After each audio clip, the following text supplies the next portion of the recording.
All right, let's talk about homeostasis. Okay, it's our first lecture into the semester, um, and really, it's a nice introduction to something that we're going to talk about every day for the rest of the semester, and that is the concept of homeostasis, which is really the backbone of this entire class, which might be a word you've seen before, might not, but pictured here on the front page is a nice kind of a theme, I guess, for this lecture. We got the Vitruvian man that I talked about in anatomy this morning. He's standing on, what if you want to call it a balance or a teeter-totter is kind of an easy way to think of it, demonstrating a state of perfect balance. And really the word balance is synonymous with the word homeostasis. And when we think of our body in balance, you can kind of think of it as something that's never actually the case. And we might always feel like, or maybe we don't feel like this, but our body is never perfectly in sync. It's never perfectly in balance, whether it's because you're sick with COVID like me just a couple of days ago, whether it's because you yeah, or whether you have mental stress because of starting new classes a new semester, or it could just be simply because the teacher keeps the room at a cooler temperature than you're used to, and you're sitting here shivering a little bit. Okay, our body is constantly being altered in a state where we're not like this Vitruvian man, perfectly still, standing parallel to the floor. Okay, you can see just based on how that balance or that teeter-totter set up, that if he were to shift his body weight one side or the other, that teeter-totter is gonna shift, isn't it?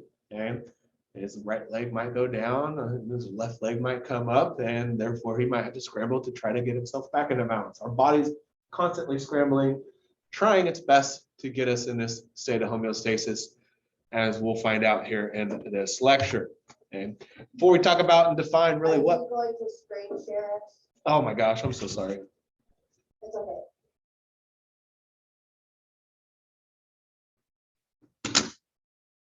There we go. That's a good example of how you need to yell at me when I am rambling on and I'm not paying attention. So before I define what homeostasis is, although I've kind of done it with the word balance, let's just define what we'll be talking about and what this class really is. And that is obviously namesake physiology. Defining physiology, it's the study of normal biological function from cell to tissue, tissue to organ, organ to system, as well as how the organism functions to carry out normal bodily functions. That's a long word, or excuse me, a long sentence, but the key that you see here 3 different times is the word function or functions, okay? And that's kind of the takeaway, something I would highlight or underline, okay, is that word function, because that's what we are focused on in this class, how we operate, how our body works, in other words, okay?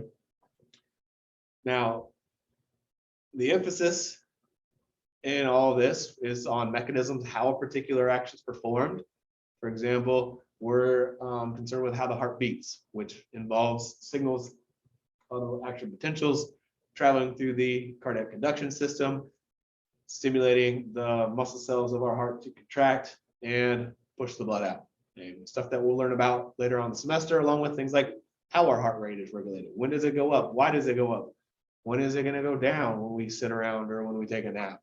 Okay.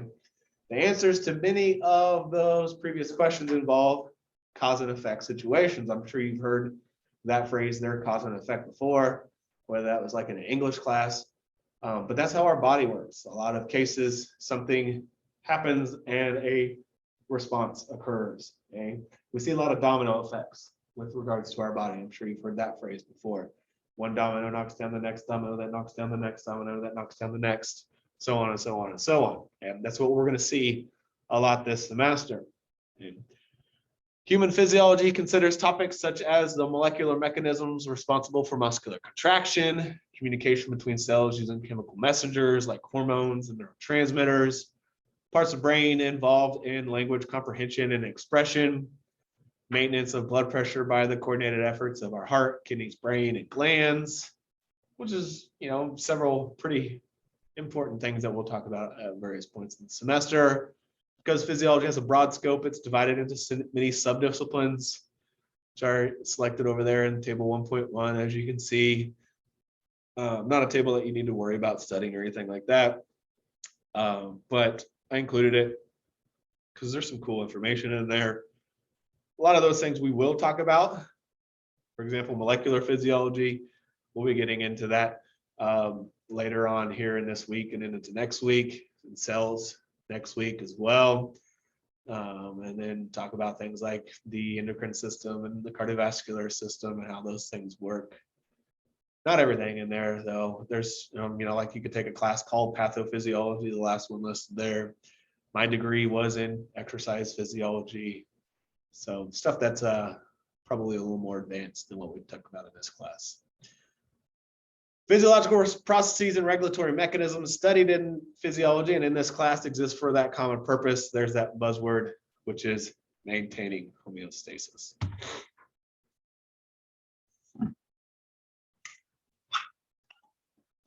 Just like I talked about this morning in anatomy, I want to talk about these levels of organization. As you study physiology, your exploration of the human body will extend from atoms and molecules to the whole person. From smallest to largest, there are 6 levels of organization that will help you understand how our body functions. So in other words, this is the way that our body is organized or built, beginning at number 1 there, chemical level, which is the simplest, all the way to number 6, which is the most complex, and that's just the sum total, and that's us as a whole. Okay. Chemical level, this is what we're going to start with next class period when we talk about chemistry and into biochemistry, which, me just saying those words might, give you a little anxiety. Seems like students a lot of times get pretty apprehensive about learning chemistry just because it's a pretty complicated topic. We're going to not get into it in super great detail, but it is a good idea to understand it at a decent level. So in our next lecture, we'll be talking about atoms, which is the kind of basis of every chemical. Atoms are defined as the smallest units of matter participating in chemical reactions. I'm sure you've heard of protons, neutrons, electrons before. We'll be talking about those. And I'm sure you've all seen a periodic table of elements before with all the little boxes and the letters and the numbers and that kind of stuff. We're going to learn all about those. Hopefully you've been exposed to it before. Of those atoms that are on the periodic table of elements, there's really 4 that make up most of us. The first 4 listed there are carbon, hydrogen, oxygen, nitrogen, or CHON is how I was taught to remember it. That makes up about 96% of us. Those are the main elements of most living things, not just us, but other organisms, whether that's a plant, a fungus, bacteria. Okay. Other essential atoms include phosphorus, calcium, like what's in our bones and teeth, sulfur. Okay. What you find though is that those different atoms don't hang out in solitary situations. Instead, they are joined together in bonds, forming what's called a molecule. A molecule is 2 or more atoms, like in the case of glucose, our blood sugar C6H12O6, 6 carbons, 12 hydrogens, 6 oxygens. I've got DNA listed there as another example. H2O, I'm sure everybody knows that's water. That's another example. Okay. You can take those and you can combine molecules and form what we call organelles, which are like tiny machines, the tiniest machines that perform specific functions inside of our cells, like our ribosomes and mitochondria, which we'll learn more about probably next week and into the following week. Cellular level is the second level there, where molecules combine to form cells. Cells can be described as basic structural and functional units of an organism. We all began our life as a single cell, and then that cell became 2, and then eventually here we are made up of trillions of cells. But even though we have this large structure, our whole body, everything that happens is because of the activity of those tiny little things called cells. Okay? They are the smallest units capable of performing all life processes. We'll talk about what those life processes are here in a couple slides. And as I've already mentioned, but cells are usually composed of many different organelles. A group of cells coming together forms what's called a tissue. So tissue is defined as a group of similar cells developed together, forming the same gross structure. 4 principal types of tissues exist in the human body. Epithelial, which is what covers like our skin, is inside our mouth, inside our stomach, forms glands. Connective, that supports and connects, protects various things. It's like your blood's a form of connective, your lymph, your bone, your fat, cartilage is a form of connective. So there's a lot of different connectives. Muscle tissue moves us thanks to our like skeletal muscle, but also moves stuff internally like our heart, which is basically a muscle that pumps blood. Our stomach and intestines are full of muscle to help move food forward as we digest it. And then nervous tissue carries information from one part of the body to another through nerve impulses. It's what makes up our brain and spinal cord.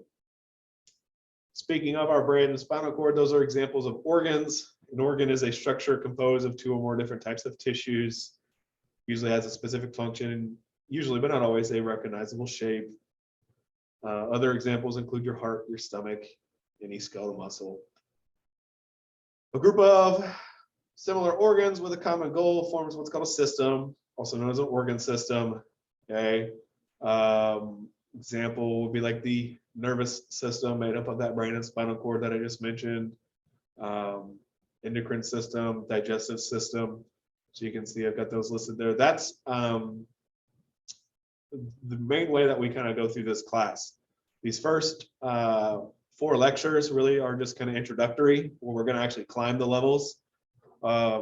Lectures 2 and 3, the chemistry and biochemistry lecture, we kind of spend our time talking about the chemical level. Then we'll talk about cells at the cellular level. We don't really talk a whole lot about tissues in this class. I cover those more in anatomy. But then we just go system by system. And there's 11 or 12, depending on how you kind of organize things, different systems of the body. And as we talk about the systems, we'll talk about which organs are part of that system and what those different systems do. The very first system that we talk about is the nervous system that I've been mentioning. So we'll learn about how that system works, how the brain works, how the different parts of the brain work. Okay. What we'll see is that some organs can belong to 2 different organ systems, like the pancreas, which is endocrine in function, but also, and it's actually predominantly digestive in function. So it's kind of got two different roles. And then once we've talked about those 11 or 12, depending on how you organize it, systems, we'll talk about us as a whole. We've finished the semester at that point. An organism is any living individual. We are one of those. All the organ systems of the body collectively form the organism. So since we're going to be talking about the systems of the body, I wanted to kind of just introduce them. It's kind of like I did this morning in anatomy. Multicellular organisms have a series of organs and organ systems that function. There's that word again, homeostasis. Changes in the external environment can trigger changes in the internal environment as a response.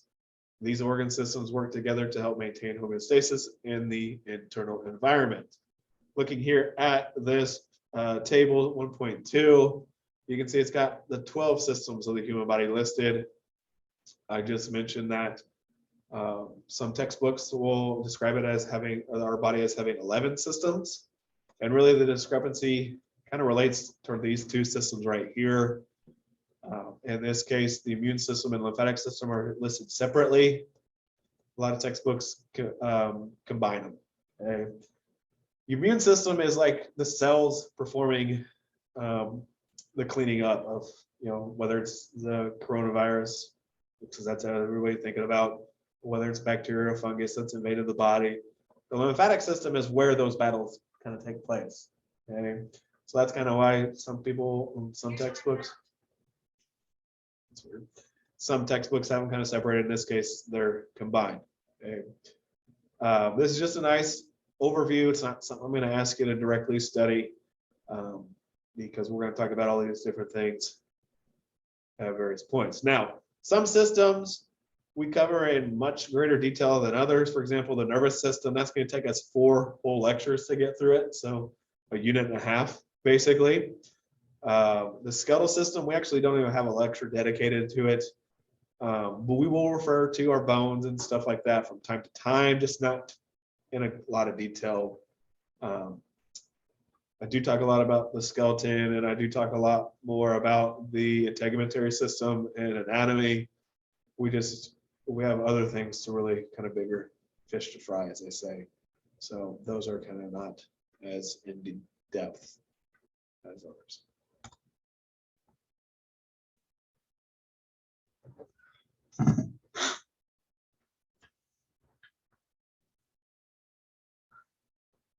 An important concept that I want to talk about right now, and this is one of the most important concepts that we'll refer to all semester long, is the concept of integration. Integration is defined as a process by which several components work together for a common unified purpose. Okay, so if you want to think of these 11 or 12, depending on how you organize it, systems of the body, I like to think of it like a sports team. Okay, and since the Chiefs are in the playoffs and they had such an amazing game the other night, it's a perfect opportunity to kind of use a real world analogy. We pretend that our systems of the body are each like a football player. Okay, whether the nervous system's the quarterback, the wide receivers would be like the endocrine system, whatever. Okay, each position or each player on a football team has a job. Okay, each system of our body, just like you see here, has a job. It has a set of functions. Okay, well, they don't work independently of one another. They work together, and just like football players work together, trying to score a touchdown or to prevent the other team from scoring a touchdown. Okay, so our body is much more than the sum of its parts. It's the result of integrated activity or activities between components at essentially all levels of organization. So it's not just the systems, but it goes back to these levels of organization, how they work together, all the way down to our basic level where the atoms are. Okay, this is a figure that really looks kind of wonky and funky, but it's an illustration that demonstrates this concept of integration, where we see the different systems labeled in here with arrows and lines connecting them, demonstrating that they are a team working together. Each has a specific job, but if one doesn't do its job, just like if the offensive tackle doesn't block the defensive end, the touchdown's probably not going to happen, is it? Okay, and you might not be a football fan, but hopefully you can understand. Everybody has a job just like you do. You're a nurse working in a hospital, and if somebody's not doing their job there, things suffer. In this case, if the system's not working, the body suffers. Disease, death can occur.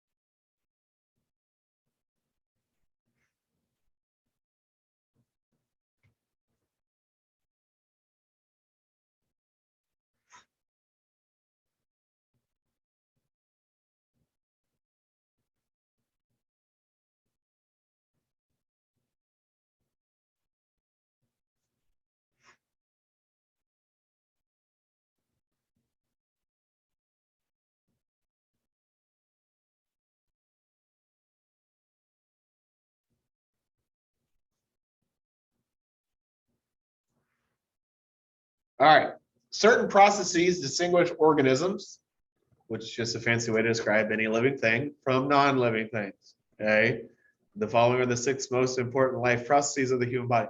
Basically, these 6 things are something that is living can do, that something that is not non-living can't do.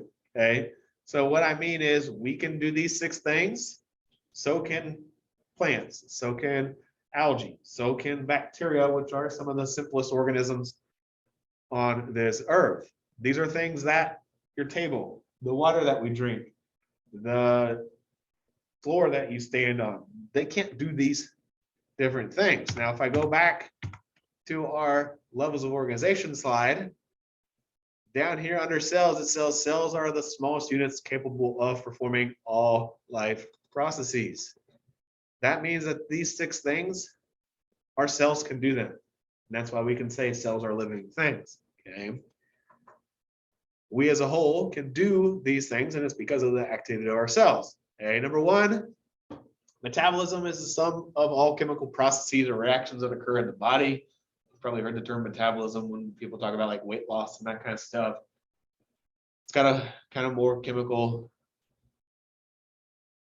definition than that, technical. We'll get into metabolism quite a bit more in our next couple of lectures.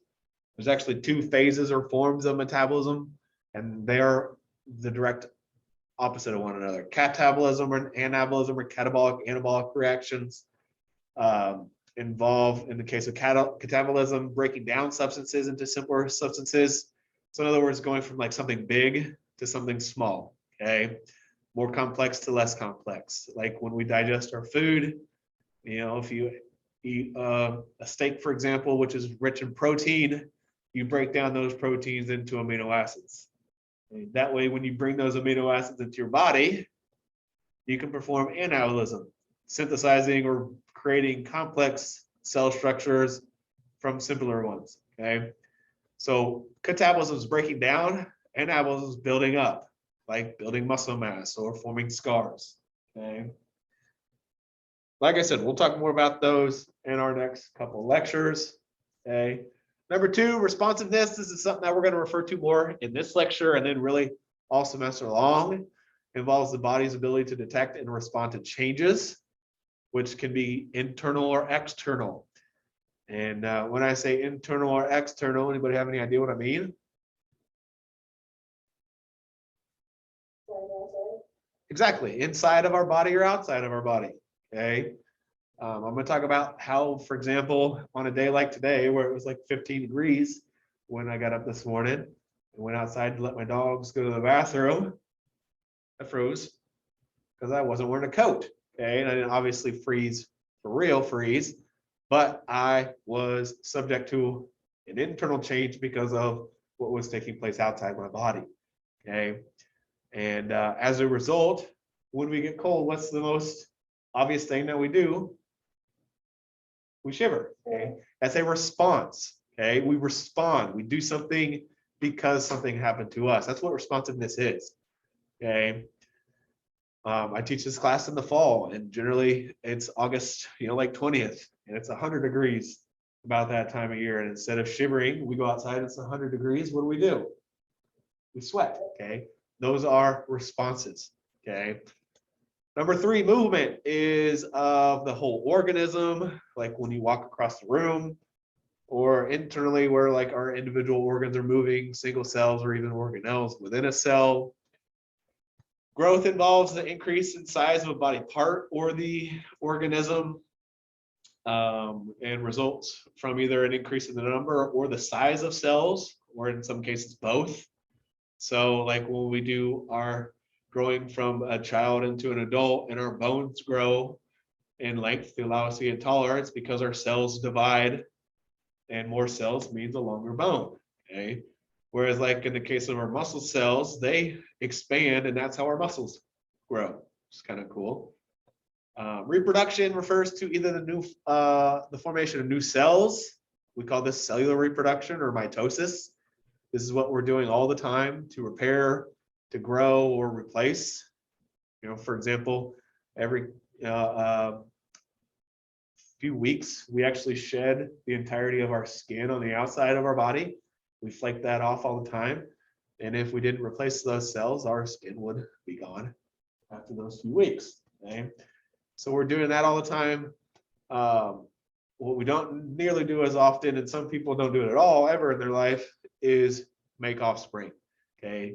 Produce babies, production of new individuals, what we call organismic reproduction, okay? And then number 6, differentiation is the change a cell will undergo to develop from an unspecialized cell to a specialized cell. Essentially, it goes from, think about like a blank piece of paper to a piece of artwork. Okay. When an artist sits down, they start with a blank canvas, as they say, and then they start drawing the pictures or painting or whatever they do. I'm not an artist by any means, okay, but I know how the process works. Our cells do the same thing. We call those cells that originate as that blank canvas, what we call stem cells. And I'm sure you've heard of stem cells as in like stem cell research before. Kind of a hot button topic, whether that's really ethical. When people talk about stem cell research, they're really talking about embryonic stem cells, which are taken from fetuses, which are like the ultimate blank canvas. Here as adults sitting in this room, does that mean we don't have stem cells? Sure, we absolutely do have stem cells, but they're just not quite as a blank of a canvas as embryonic stem cells. Anyway, when any one of those life processes ceases to occur properly, result could be death of cells and tissues, which, if severe enough, could lead to death of the organism. Okay, finally, let's talk some more about homeostasis.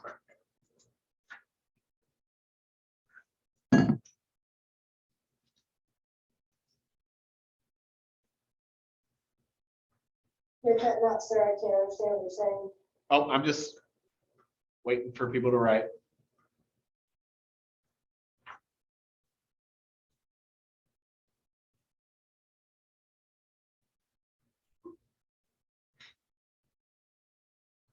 All right, the cells that comprise the human body are able to thrive because they live in relative constancy of our body's internal environment, despite continual changes in our body's external environment.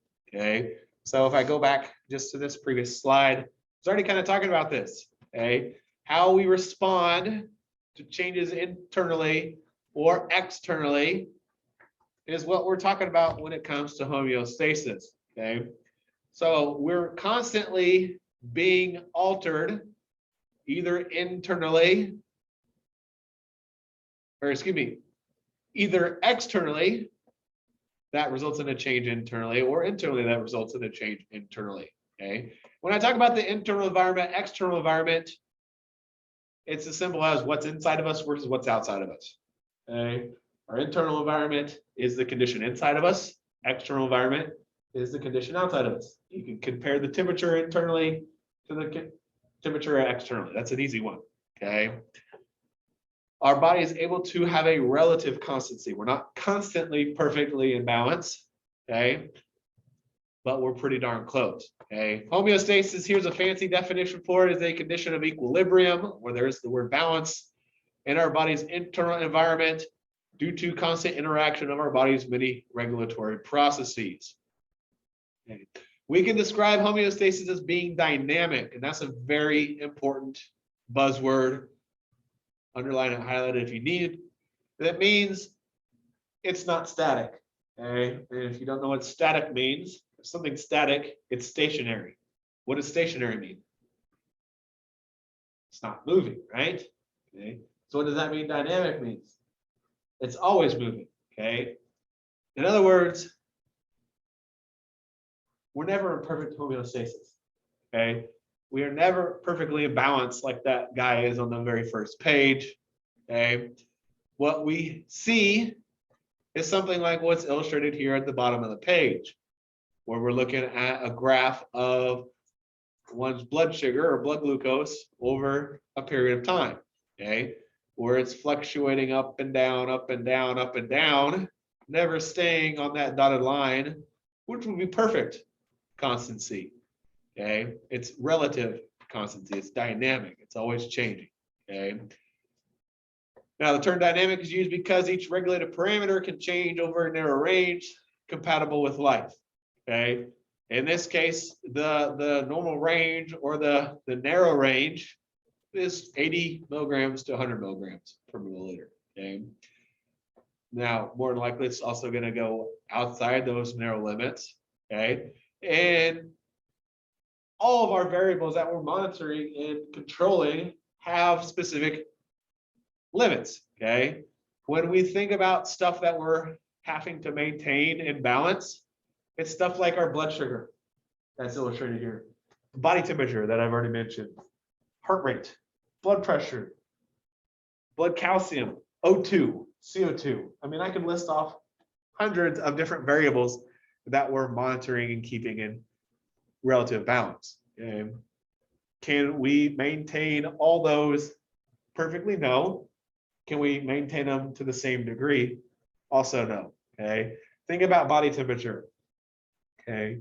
Probably everybody is aware that 98.6 degrees is what we like to keep our body temperature at, right? Okay. Go stand outside for 15 minutes without a coat. Is it going to stay at 98.6 degrees? No. Okay. It's going to go down a little bit. Okay. But then you start shivering, what's it going to do? It's going to go up. Okay. If you stand outside without a coat for 5 hours, you can get in trouble on a day like today. Okay.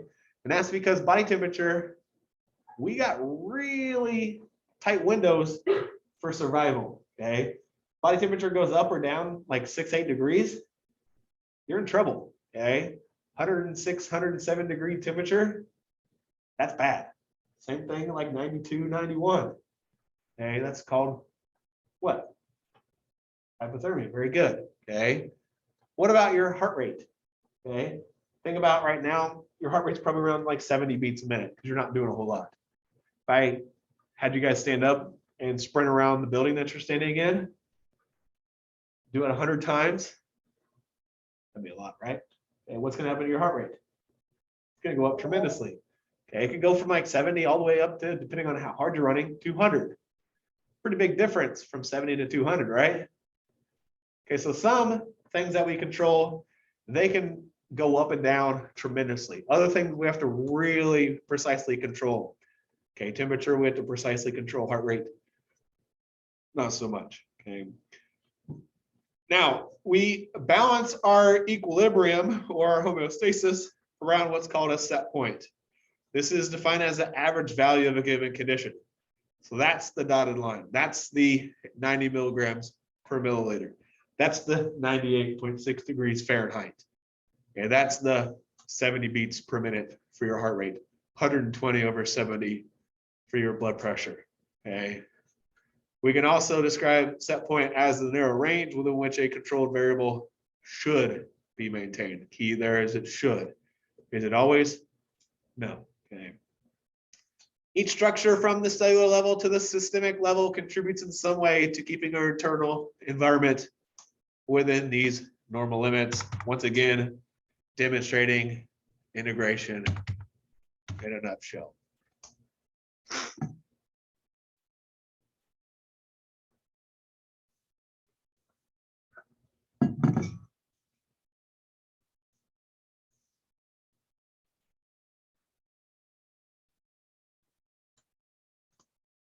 Okay, some of the information on this page is kind of a review of what I just talked about. Once again, it's dynamic as far as homeostasis is because it's ever changing. It's constantly being disrupted. These disruptions can come from outside the body, like an intense heat or cold, lack of oxygen without high altitudes, suffering from starvation, etc. Disruptions from the external environment are typically physical in nature. Disruptions of homeostasis may also be internal. Might not be able to be even aware of that disruption. Okay. A lot of times it's just a temporary situation where our body responds quickly and efficiently to restore balance in our internal environment. However, in some disruptions, they can be severe enough to cause disease or even death, which is obviously the opposite of homeostasis. Our body has no longer achieved any sort of balance.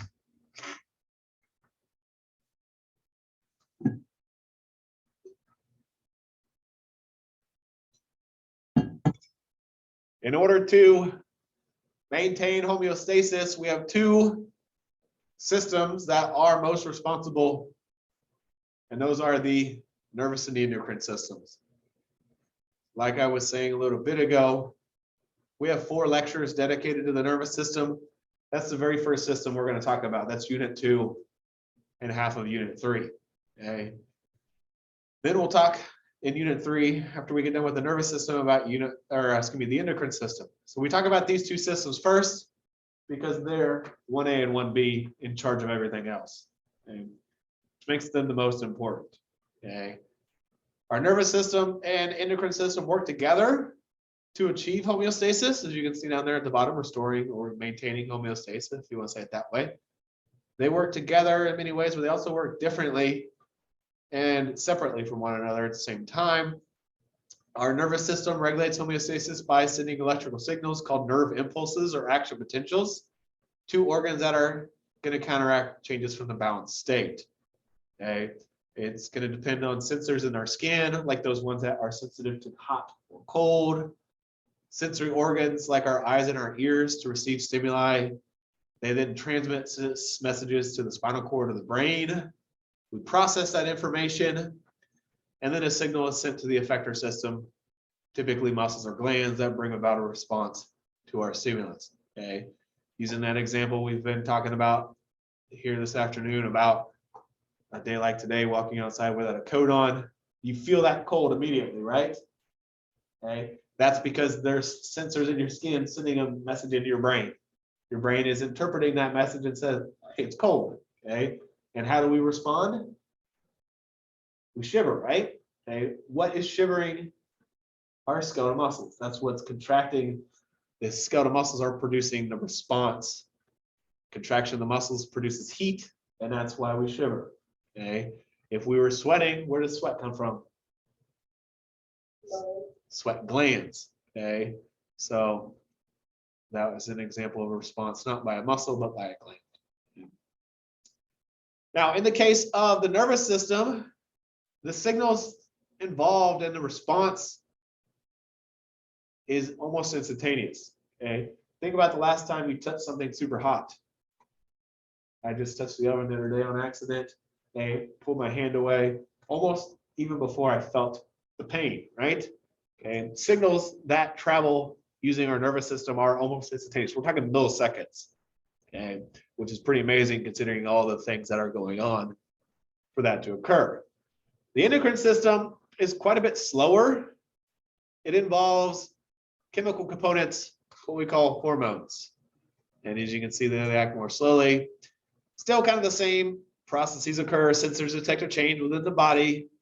A message is sent to an endocrine effector, releasing a chemical called a hormone. Hormones then are going to be released into the blood where they travel to their target organ, bringing about a change in the target organ. Okay. Well, that's like increasing the heart rate, decreasing the heart rate, whatever. In many cases, reflexes have a combination of nervous and endocrine responses. A few weeks from now, we'll talk about the fight or flight response, which I'm sure most of you heard of before. That's an example where you've got nervous and endocrine things going on at the same time. And a really cool way.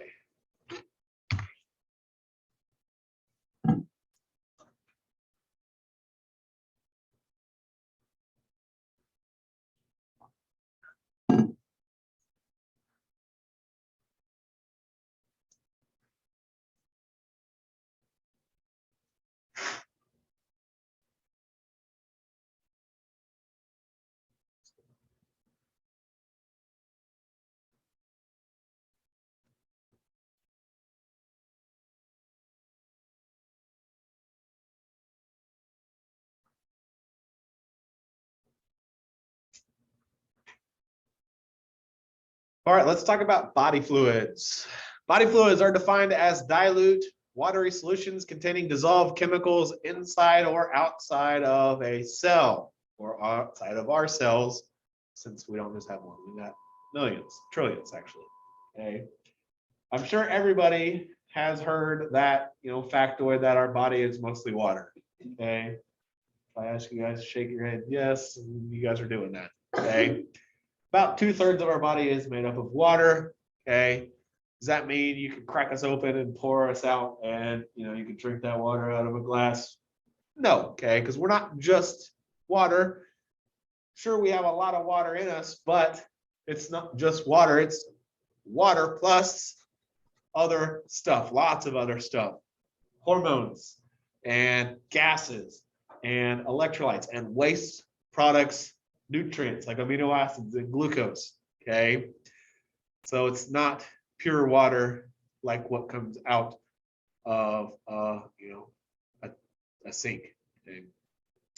Maintaining the volume and the composition of our body fluids is a very important aspect of homeostasis. When I say volume of our body fluids, I mean the amount. So how much blood we have, how much synovial fluid we have. Composition means like what's in it. So once again, demonstrating that it's not just water, but it's that other stuff along with it. Okay. Two major categories of fluids exist in the body: intra and extracellular fluids. Okay. These two words begin with a prefix, intra and extra. Intra is a prefix you'll see a lot this semester, is a fancy way to describe the word within. Okay. So intracellular fluid means fluid within a cell.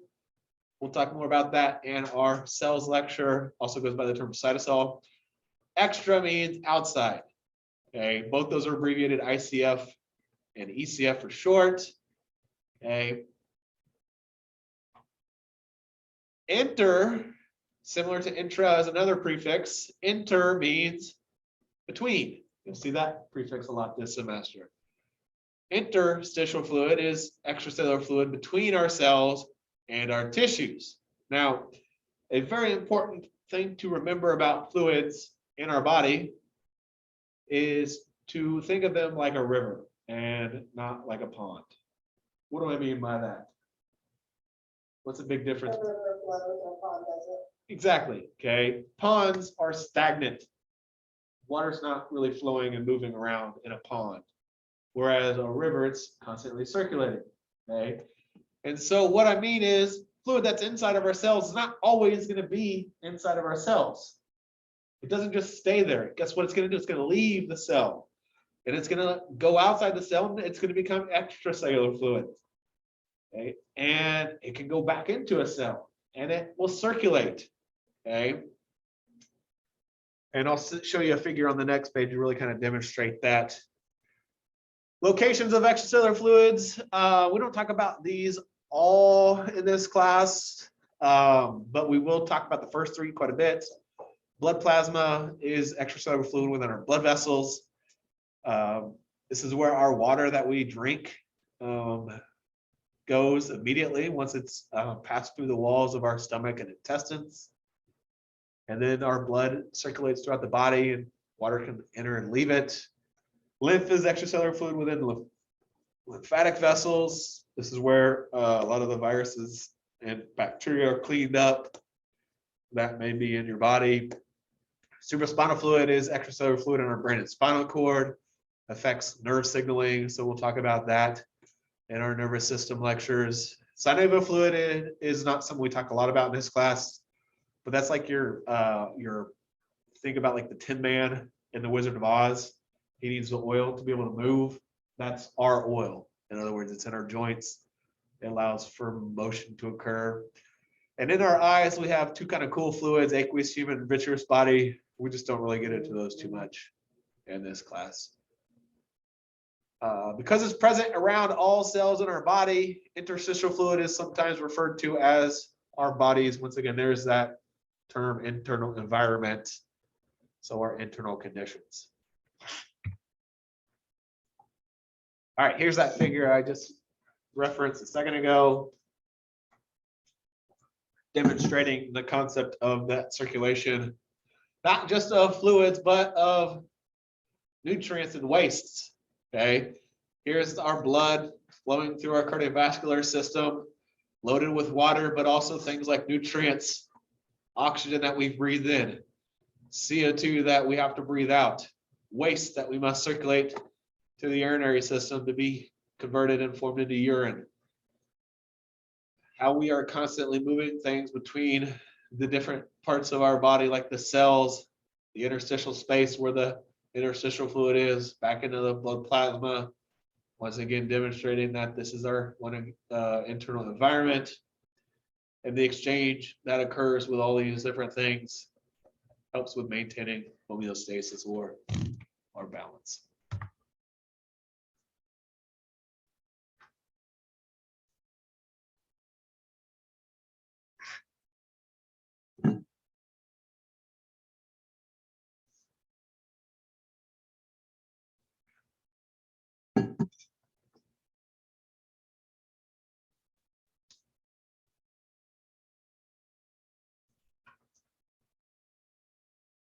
All right, we're gonna talk about feedback pretty much every class period, or just about every class period, all semester long, okay?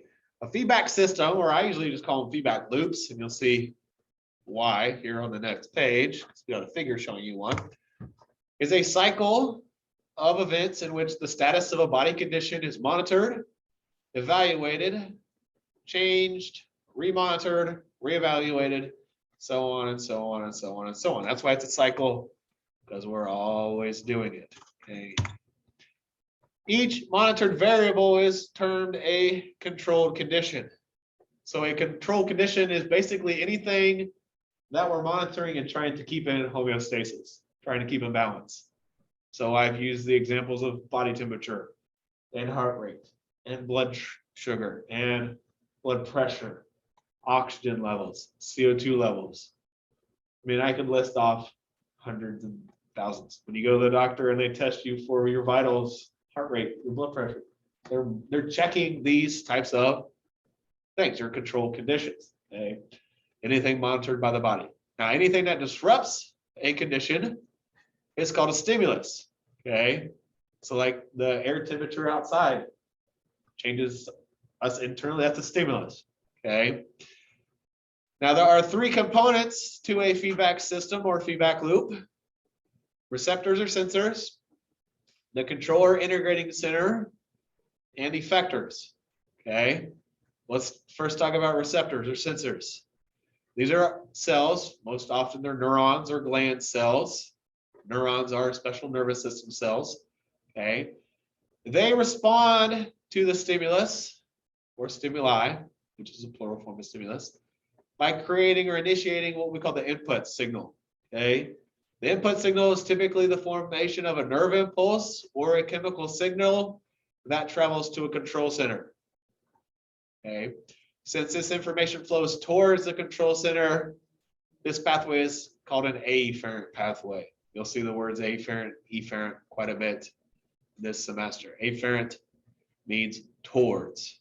Okay, that's why I italicized the word towards. Okay, so it's sending it in, if you want to think of it that way, or towards the control center. When you think of the control center, probably going to think of like what's in charge, right? It's in control, right? That's where its name comes from. Fancier term for that, in my opinion, is the term integrating center. And when you think of control of the body, what organ do you think of?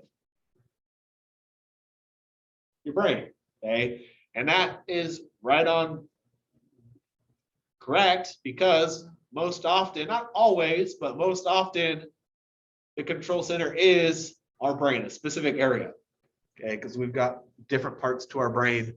Each does something unique, okay? Or many things unique, okay? Our controller integrating center sets narrow ranges of values or a set point within which a control condition should be maintained. Okay, once again, we talked about set point and those narrow ranges of values, how like our body temperature, we have to be real precise with it, how heart rate can go way up and way down. The controller integrating center receives and evaluates that input from the sensor. Okay, so it takes in the signal and decides what to do with it. Okay, and when I say decides what to do with it, it is responsible for sending the output signal to the effector to evoke a change. Okay, we've been talking about getting cold. Okay, when you walk outside and you feel cold, okay, that's because the air temperature has stimulated sensors in your skin, receptors in your skin. That signal travels up into our brain, and our brain says, hey, it's cold outside. Okay, your brain is the control center in that case. And once again, what do we do when we get cold? We shiver. Okay, who's shivering? Is it our brain that's shaking? No. Okay, but your brain is controlling what's actually shaking. Okay, and that's because your brain, acting as a control center, sends an output signal, typically as a nerve impulse, a hormone, or other chemical signal, away from itself, away from the control center, why we call it the efferent pathway, to the effectors. So who's doing the shaking when we shiver? Our skeletal muscles. Okay, the muscles attached to our arms and our legs, attached to our face, and that's why our teeth chatter. Okay, effectors are usually muscles or glands, but almost any organ or tissue can be an effector. Okay, now keep in mind we have 3 types of muscles in our body: skeletal muscles, but we've also got cardiac muscle that's in our heart, and smooth muscle that's in places like our stomach, intestines, our blood vessels. Okay.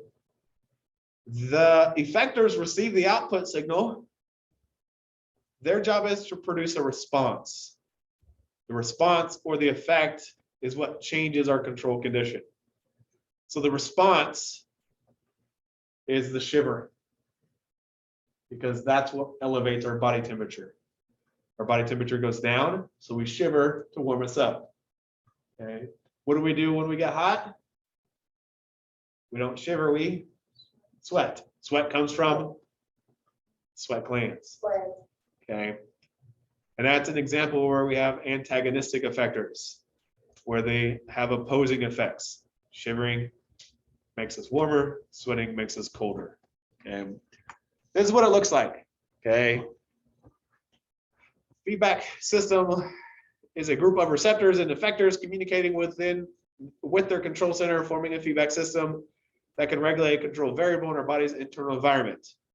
In the feedback system, the response of the system feeds back, so that's where this term comes from, information to change the control variable in some way. Okay, so here's our control condition. We've used body temperature. We could exchange that out with heart rate or blood pressure. Maybe it's something as wild as like the stretch of the bladder. Okay, a stimulus is something that changes that condition, takes it out of balance. We monitor that by receptors or sensors that's detected. Think of that as being like sensed. We sense the change. Okay, input is sent to the control center. Who's typically the control center? Our brain, or an area in our brain that then decides what to do with that information. Okay. Thankfully, when we get cold, our brain doesn't interpret that and say, let's start sweating. Or when we get hot, we don't start shivering. And that would be pretty bad, because that would just make the situation worse. Okay. The brain doesn't do the shivering, it doesn't do the sweating, but it sends a signal out to the things that do the job. Okay. Think of the relationship between a control center and the effectors, like the relationship that you might have at your job. Okay. Imagine a lot of you guys work, and then as college students, you probably aren't in charge. Okay. You probably have a boss, right? A lot of times the boss tells you what to do, and then you have to do the job, even if they were supposed to do it, right? So the control center is the boss. You're the effector. You're the one that's doing the job, and the job is the response. Okay. And if we've fixed the situation, our control center, or excuse me, our control condition returns to homeostasis. Now, there's 2 ways that we can perform feedback: negatively and positively.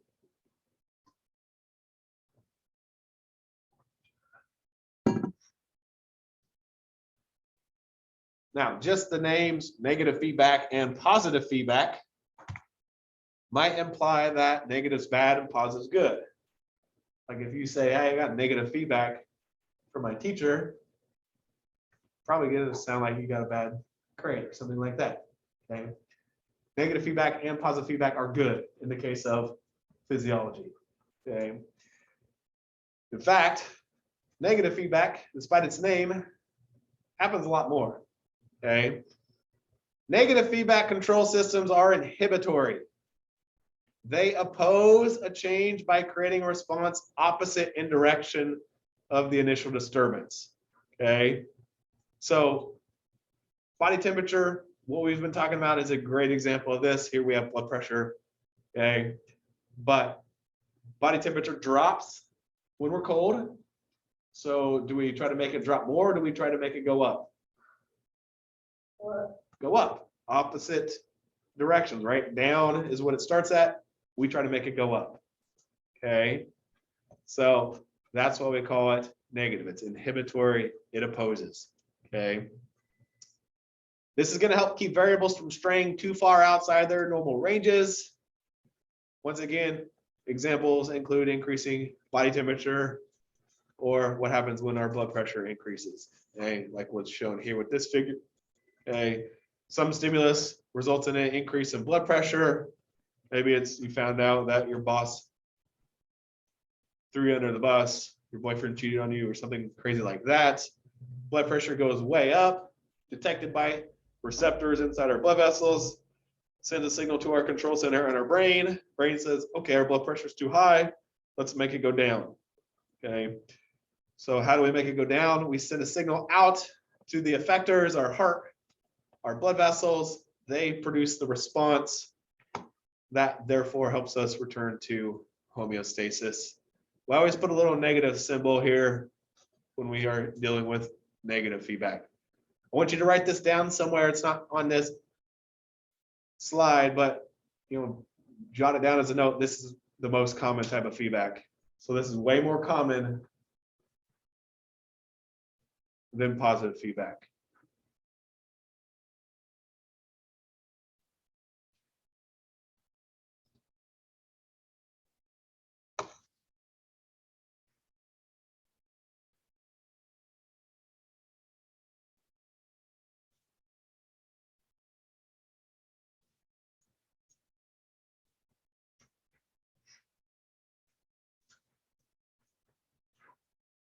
Okay, positive feedback can be described as stimulatory. I like the terms amplify or accelerate. So if those help you, underline them, highlight them. This operates similarly to a negative feedback loop or system, except for how we control or what the response is to the variable. Okay.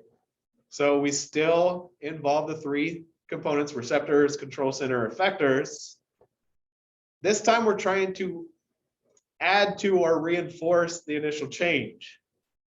So instead of like making your body temperature go up when it's going down, it would be like if your body temperature is going down and we try to make it go down even more. Okay. Not a lot of instances where this occurs in our body, but a great example occurs during childbirth. Okay. And let's just talk about it. And I'll make childbirth sound so easy when I obviously is not so much. Okay. We're dealing with the control condition of the cervix and how stretched it is. Cervix is the end of the uterus where the baby's head has to pass through. And as the baby's head passes through, the cervix stretches. There are receptors in the wall of the cervix that detect how stretched it is. Okay. As the baby's head pushes outward, those receptors become excited, sending a nerve impulse to the brain. The brain says, okay, the cervix is starting to stretch. So what do? Okay. Well, in the case of positive feedback,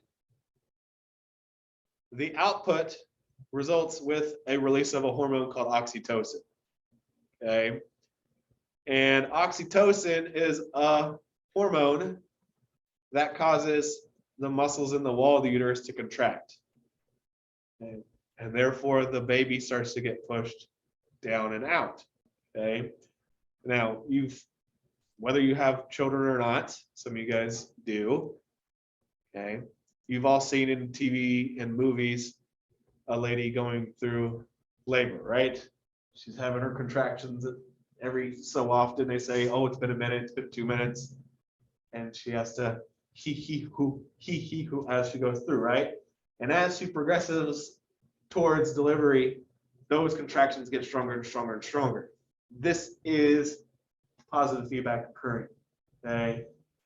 Those contractions are becoming stronger because more oxytocin is being released, because more stretching of the baby occurs. Okay. Now, eventually the baby is pushed out of mom, which sounds really not so beautiful and wonderful like childbirth really is. So eventually there's no more pushing out on the cervix. The cervix starts to return, but it's not instant. So a lady will still experience some contractions for maybe a few hours until that uterus and the cervix are back into the position that they were before being pregnant. Okay. And thus the control condition will be shut off and the body returns to homeostasis. Other examples include the blood clotting mechanism. So what happens like when we get a cut, and even something as cool as sneezing. Not cool, common, I mean to say.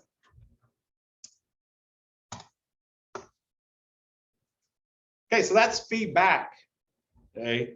Key with feedback, it occurs in response to a change. There's also, but it's not very common, what we call feed forward control.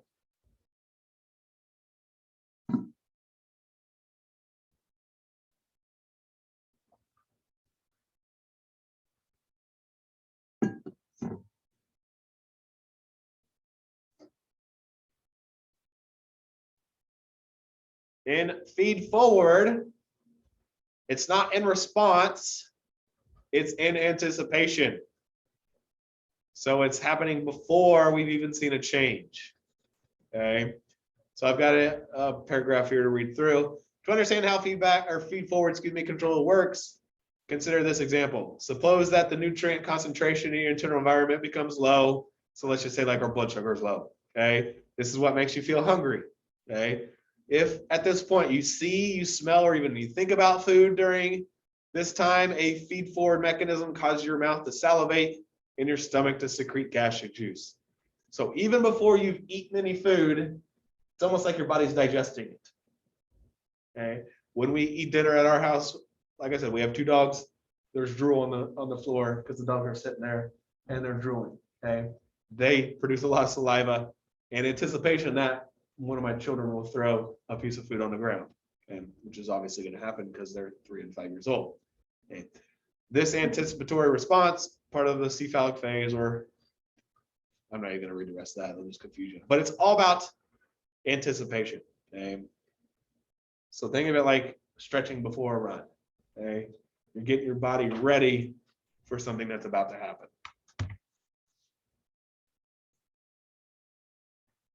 Okay. It's almost 1:30. I know it's not quite, but I'm going to stop right here. I know we only have a couple slides left, but this seems like a good spot to stop. And we will start with homeostatic imbalance on Thursday.